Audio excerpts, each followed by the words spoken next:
ഈശോ മിശിഹായ്ക്ക് സ്തുതിയായിരിക്കട്ടെ.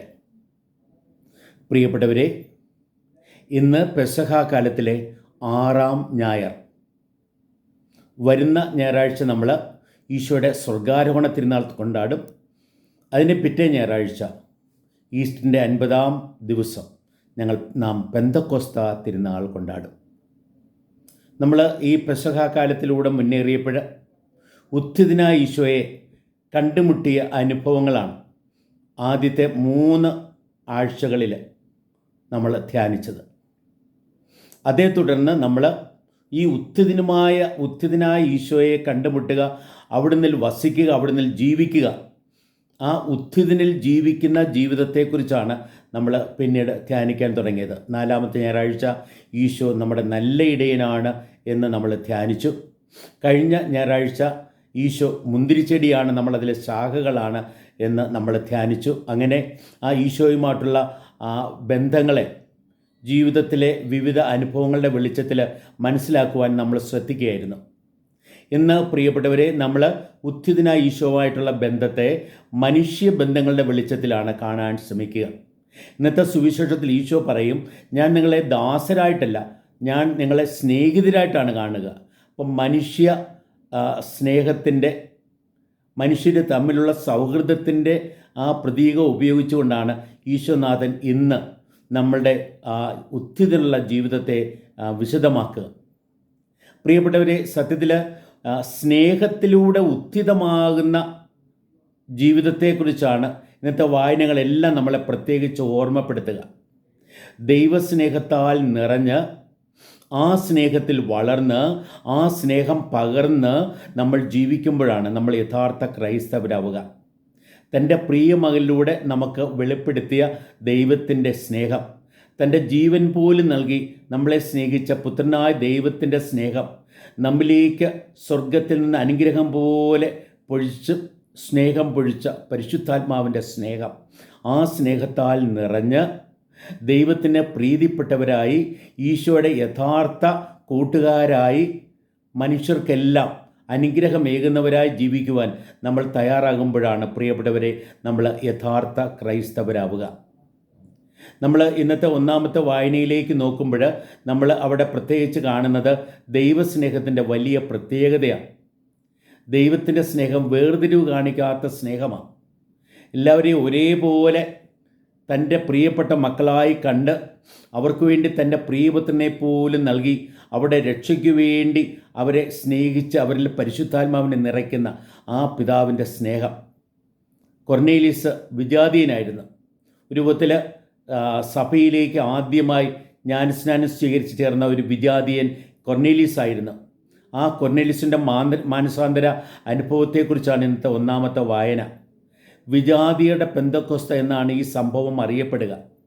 പത്രോസ് തനിക്കുണ്ടായ ദർശനത്തിൻ്റെ വെളിച്ചത്തിൽ തൻ്റെ ഹൃദയത്തെ പോലും വിശാലമാക്കണം എന്നുള്ള ആ അറിവ് കൊടുത്ത ആ ദർശനത്തിൻ്റെ വെളിച്ചത്തിൽ, അതേപോലെ കൊർന്നേലിയസിനും ലഭിച്ച ദൈവദർശനത്തിൻ്റെ വെളിച്ചത്തിൽ കൊർന്നേലിയസിൻ്റെ ഭവനത്തിലേക്ക് കടന്നു ചെന്ന പത്രോസ് അവിടെ സുവിശേഷം പ്രസംഗിച്ചപ്പോൾ അവിടുത്തെ അദ്ദേഹത്തിൻ്റെ വചനം കേട്ട് അവർ ഓരോരുത്തരും പരിശുദ്ധാത്മാവിനാൽ നിറഞ്ഞു. അതുകണ്ട് അവർക്കും വിജാതിയർക്കും ജ്ഞാനസ്നാനം നൽകുവാൻ, കർത്താവിൻ്റെ നാമത്തിൽ ജ്ഞാനസ്നാനമേകുവാൻ അദ്ദേഹം കൽപ്പിച്ചു. അങ്ങനെ ആ വിജാതിയരുടെ ഇടയിലുള്ള ആ പ്രത്യേകമായിട്ടുള്ള സുവിശേഷ പ്രവർത്തനം അത് വെളിവാക്കുന്നത് ദൈവസ്നേഹം, വേർതിരിവ് കാണിക്കാത്ത സ്നേഹമാണ്, എല്ലാവരെയും ഉൾക്കൊള്ളുന്ന സ്നേഹമാണ്. ദൈവത്തെ ഭയപ്പെടുന്ന ഓരോരുത്തരും, നീതി പ്രവർത്തിക്കുന്ന ഓരോരുത്തരും, കർത്താവിൽ വിശ്വസിക്കുന്ന ഓരോരുത്തരും പ്രിയപ്പെട്ടവരെ ദൈവത്തിന് പ്രീതിപ്പെട്ടവരായി മാറുന്നുവെന്ന 1-ാമത്തെ വായന വെളിവാക്കുക. ആ ദൈവത്തിൻ്റെ പ്രവർത്തനവും നീതിയും ലോകം മുഴുവനും, വിജയവും ലോകം മുഴുവനും നിറയുന്നത് കണ്ട് ആ ദൈവത്തെ സ്തുതിക്കാൻ, ദൈവത്തിന് ആനന്ദഗീതം ഉതിർക്കാൻ, ദൈവത്തിൻ്റെ പുതിയ ഗാനം ആലപിച്ച് അവിടുത്തെ മഹത്വപ്പെടുത്തുവാനുള്ള ആഹ്വാനമാണ് ഇന്നത്തെ പ്രതിവചന സങ്കീർത്തനം. പ്രിയപ്പെട്ടവരെ, ഇന്നത്തെ 2-ാമത്തെ വായനയിൽ അത് തുടങ്ങുന്നതിന് പ്രിയപ്പെട്ടവരെ നമുക്ക് പരസ്പരം സ്നേഹിക്കാം എന്ന് പറഞ്ഞാണ്. യോഹന്നാൻ്റെ 1-ാമത്തെ ലേഖനത്തിൽ നിന്നാണത്. 4-ാമത്തെ അധ്യായം 7 മുതലുള്ള വാക്യമാണ്. അവിടെ യോഹന്നാൻ പ്രത്യേകം വെളിപ്പെടുത്തുന്നത് എന്താണെന്നറിയാവോ? ദൈവം സ്നേഹമാണ് എന്നുള്ളതാണ്.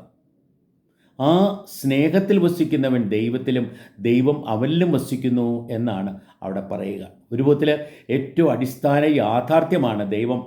ആ ദൈവം സ്നേഹമാണ് എന്ന് ഇന്നത്തെ ഒന്നാമത്തെ വായന വെളിപ്പെടുത്തുക.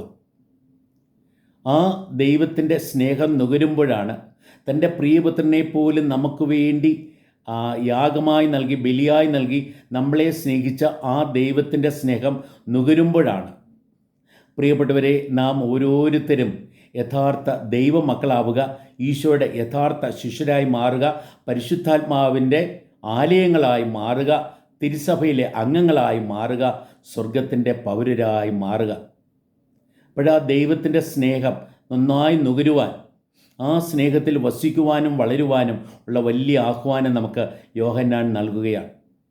പ്രിയപ്പെട്ടവരെ, യോഹന്നാൻ്റെ ഇന്നത്തെ സുവിശേഷത്തിലും, അതും യോഹന്നാൻ്റെ സുവിശേഷത്തിൽ നിന്ന്, പ്രിയപ്പെട്ടവരെ, അത് 15-ാമത്തെ അധ്യായത്തിൽ നിന്നാണ്.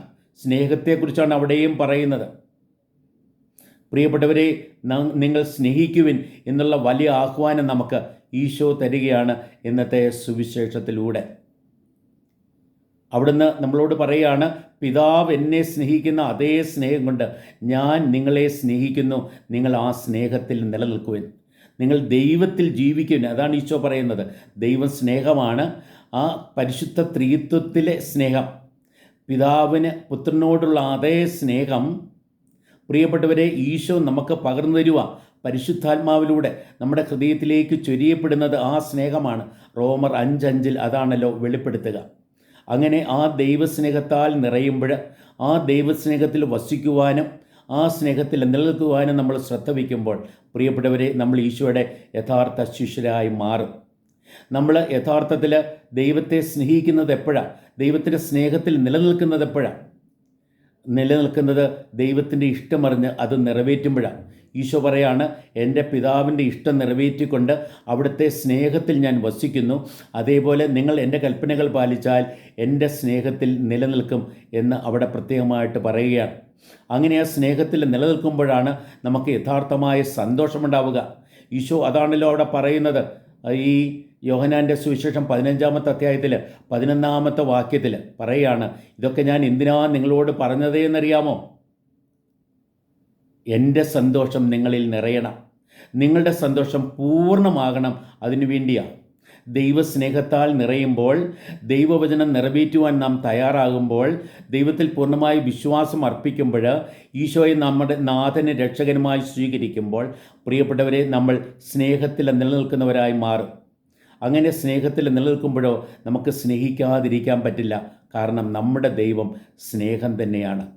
ഈ ലോകമെങ്ങും കർത്താവിൻ്റെ സ്നേഹം പരത്തുവാൻ ദൈവത്തിൻ്റെ പ്രത്യേകമായ ഉപകരണമാണ് തിരുസഭ. ആ തിരുസഭയിലെ അംഗങ്ങളായ നാം ഓരോരുത്തരും പരിശുദ്ധാത്മാവിനാൽ പ്രേരിതരായി പ്രിയപ്പെട്ടവരെ നമ്മൾ സ്നേഹിക്കുവാനും സ്നേഹം പകരുവാനും സ്നേഹം പുലർത്തുവാനും സ്നേഹം പരത്തുവാനും പ്രത്യേകമായിട്ട് വിളിക്കപ്പെടുകയാണ്. സത്യത്തിൽ ദൈവസ്നേഹമാകുന്നു എന്നുള്ള ആ ബൈബിൾ വാക്യത്തിൻ്റെ ദൈവശാസ്ത്ര ആവിഷ്കാരമാണ് പരിശുദ്ധ ത്രിത്വം എന്ന ദിവ്യ രഹസ്യം. ത്രിത്വം എന്ന് പറഞ്ഞാൽ എന്താ?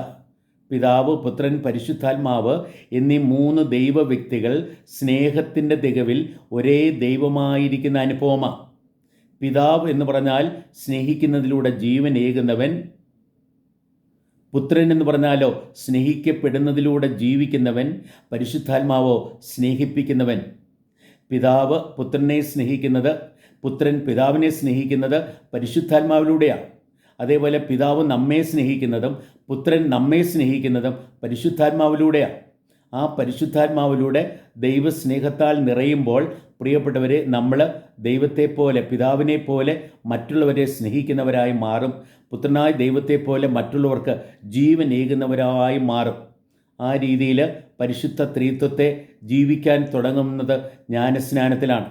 പിതാവിൻ്റെയും പുത്രൻ്റെയും പരിശുദ്ധാത്മാവിൻ്റെ നാമത്തിൽ ജ്ഞാനസ്നാനം സ്വീകരിച്ചുകൊണ്ട് ക്രൈസ്തവ ജീവിതം ആരംഭിക്കുന്ന നമ്മൾ നമ്മുടെ ജീവിതത്തിലൂടെ ഓരോ കൂദാശകളും സ്വീകരിക്കുമ്പോൾ ഈ ത്രിത്വത്തിൻ്റെ സ്നേഹത്തിൽ വളരുക. എന്നിട്ട് അവസാനമോ ആ ത്രിത്വത്തിൽ ലയിക്കുവാനായിട്ട് നമ്മൾ മരിക്കുമ്പോൾ ആ ദൈവസ്നേഹത്തിലേക്ക് നമ്മൾ ചേർക്കപ്പെടുകയാണ്. പ്രിയപ്പെട്ടവരെ, ഈ സ്നേഹത്തിൻ്റെ പ്രാധാന്യം പ്രത്യേകം നമ്മൾ ഓർക്കുക. ക്രൈസ്തവനിലൂടെയാണ് സ്നേഹം ലോകത്തിൽ പരക്കുന്നത്. ക്ഷമയും കരുണയും ദയയും എല്ലാം ഈ ലോകത്തിൽ നിലനിൽക്കുന്നത് ക്രൈസ്തവ സഭയിലൂടെയാണ്, ക്രൈസ്തവരിലൂടെയാണ്. കാരണം നമ്മുടെ ദൈവം സ്നേഹമാണ്, നമ്മുടെ കർത്താവ് സ്നേഹത്തിൻ്റെ അവതാരമാണ്, നമ്മുടെ കൽപ്പന സ്നേഹം തന്നെയാണ്. റോമാക്കാർക്കുള്ള ലേഖനത്തിൽ 13-ാം അധ്യായം 10-ാമത്തെ വാക്യത്തിൽ പ്രിയപ്പെട്ടവരെ പൗലോസ് അപ്പോസ്തലൻ പറയും, നമ്മുടെ നിയമങ്ങളെല്ലാം കൽപ്പനകളെല്ലാം സ്നേഹം എന്നുള്ള പദത്തിൽ അടങ്ങുന്നു എന്ന്. അങ്ങനെ നമ്മുടെ കൽപ്പനകളെല്ലാം സ്നേഹമാണ്, നമ്മുടെ വിശ്വാസം സ്നേഹമാണ്, നമ്മുടെ ജീവിതത്തെ, നമ്മുടെ ക്രൈസ്തവ ജീവിതത്തെ, സഭയിലെ കൂട്ടായ്മയെ ഒന്നു ചേർക്കുന്നത് ആ സ്നേഹമാണ്. നമ്മുടെ കുടുംബങ്ങളെ വാർത്തെടുക്കുന്നത് ദൈവത്തിൻ്റെ ആ സ്നേഹമാണ്. നാം ഓരോരുത്തരും യഥാർത്ഥ വ്യക്തികളായി മാറുന്നത് ആ സ്നേഹം നുകരുമ്പോഴാണ്. സ്നേഹിക്കപ്പെട്ടില്ല എങ്കിൽ പ്രിയപ്പെട്ടവരെ നല്ല വ്യക്തികളായി വളരാൻ നമുക്കാവില്ല. എന്നാൽ യഥാർത്ഥ സ്നേഹം നുകരുമ്പോഴോ നമുക്ക് നല്ല വ്യക്തികളായി വളരാൻ പറ്റും. അങ്ങനെ വളരുമ്പോഴാണ്, സ്നേഹിക്കപ്പെടുമ്പോഴാണ് നമുക്ക് സ്നേഹത്തിൽ വളരുവാനും സ്നേഹിച്ചുകൊണ്ട് നമ്മുടെ ജീവിതത്തെ സാർത്ഥകമാക്കാനും സാധിക്കുക. അങ്ങനെ ഉദ്ധിതനില്ല ഇവിടെ പ്രിയപ്പെട്ടവരെ. ദൈവത്തിൻ്റെ സ്നേഹം, ദൈവത്തിൻ്റെ ഉദ്ധിതമാക്കുന്ന സ്നേഹം ഉൾക്കൊണ്ടുകൊണ്ട് ആ സ്നേഹം പകരാനും ആ സ്നേഹം ലോകമെങ്ങും വ്യാപിപ്പിക്കുവാനും അങ്ങനെ നമ്മുടെ ലോകത്തെ ദൈവരാജ്യമായി പരിവർത്തനപ്പെടുത്തുവാനും നമുക്ക് പരിശ്രമിക്കാം. അതിനുവേണ്ടിയുള്ള കൽപ്പന നമുക്ക് എപ്പോഴും നമ്മുടെ ഉള്ളിൽ പേറാം. കർത്താവ് പറയാണ്, നിങ്ങൾ പരസ്പരം സ്നേഹിക്കുവിൻ, ഞാൻ നിങ്ങളെ സ്നേഹിച്ചതുപോലെ നിങ്ങളും പരസ്പരം സ്നേഹിക്കുവിൻ. ആ സ്നേഹത്തിൻ്റെ കൽപ്പന ജീവിതത്തിലേക്ക് ഏറ്റുവാങ്ങിക്കൊണ്ട് ആ സ്നേഹത്തിൻ്റെ കൃപാവരം ദൈവത്തിൽ നിന്ന് നമുക്ക് ഉൾക്കൊണ്ടുകൊണ്ട് ആ സ്നേഹത്തിൽ വസിക്കുവാനും വളരുവാനും ജീവിക്കുവാനും പ്രവർത്തിക്കുവാനും പെരുമാറുവാനും ബന്ധപ്പെടുവാനും പ്രിയപ്പെട്ടവരെ അങ്ങനെ ജീവിതത്തെ സാർത്ഥകമാക്കാനും നമുക്ക് ശ്രദ്ധിക്കാം. ദൈവം നമ്മെ സമൃദ്ധമായി അനുഗ്രഹിക്കട്ടെ. ദൈവം സ്നേഹമാകുന്നു. സ്നേഹത്തിൽ വസിക്കുന്നവൻ ദൈവത്തിലും ദൈവം അവനിലും വസിക്കുന്നു.